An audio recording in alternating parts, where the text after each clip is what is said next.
And for more on this, Joshua Geltzer joins me now from Washington. He is the executive director and a visiting professor of law at Georgetown's Institute for Constitutional Advocacy and Protection. Joshua, thank you so much for joining us. You wrote a great story for Politico magazine this week discussing Section 2 of the 14th Amendment, the reduction clause, and talked about its potential to combat voter suppression.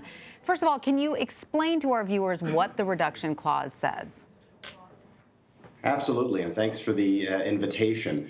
This was part of the set of Reconstruction amendments after the Civil War designed to ensure that voting would indeed be accessible to Americans across the country. This was the penalty piece. It said that if a state suppressed voting within that state, the state would lose representation in the U.S. House of Representatives proportionate to the percentage of its citizens whose vote the state had suppressed. And so, of course, this was directly intended to make sure that the newly emancipated slaves had the opportunity to vote, correct? That's right. That was the problem at hand. And in some ways, it was a very American thing to do, to take this awful war, the bloodshed that the country had gone through, and turn it into constitutional text, turn it into words written down that would make real the promise that the North had fought for in that war.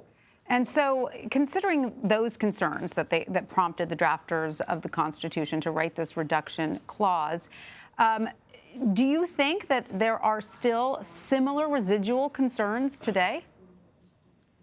I think there are. They may be even escalating. The clip you just showed from today's hearing speaks to the ways in which voter suppression remains a very real problem. The tactics change. After the Civil War, the tactics leaned more towards poll taxes, for example.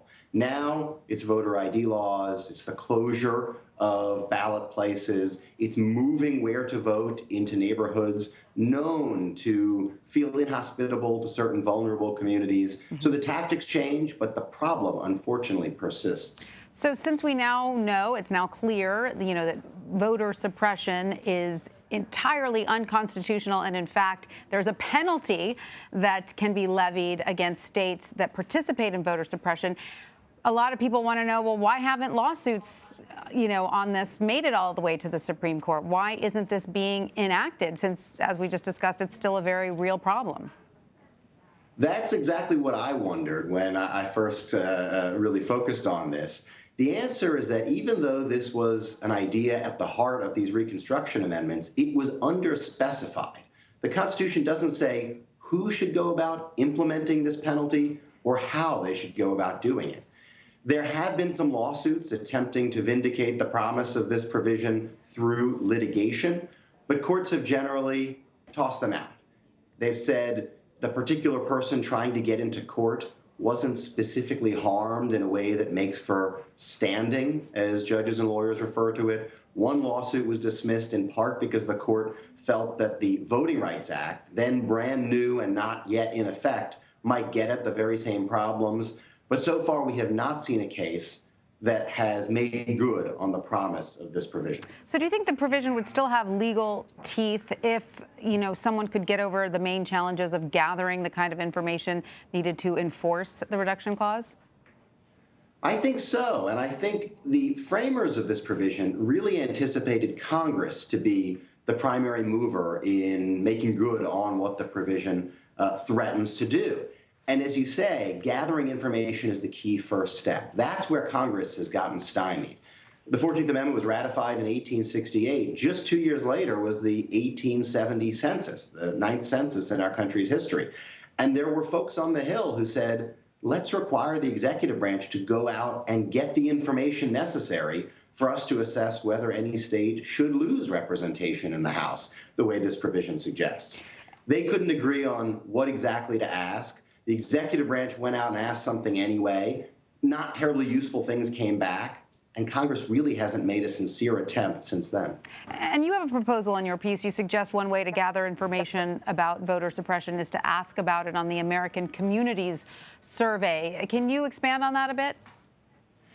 Yes, it's important to distinguish between that survey, the ACS, which is run on an ongoing basis by the Census Bureau, distinguishing that from the decennial census, the thing that happens every 10 years. It's happening this year in 2020. Now, the decennial census has one constitutionally articulated goal: figuring out the actual enumeration of those present in the country so that votes can be allocated in the House according to that. But the ACS asks for more. It's trying to learn more about our country as a whole. And this would seem like one critical thing to learn, to begin getting at this provision by asking people about it, and then, of course, following up on the responses that come in, investigating further. But beginning with that self-reporting, it seems useful, and it seems like what the framers of this amendment, at least initially, had in mind. All right. Well, Joshua Geltzer, we thank you so much for joining us. We really appreciate you telling us about this fascinating provision. It seems that we might be hearing more of it in the near future. Thank you so much. Thank you.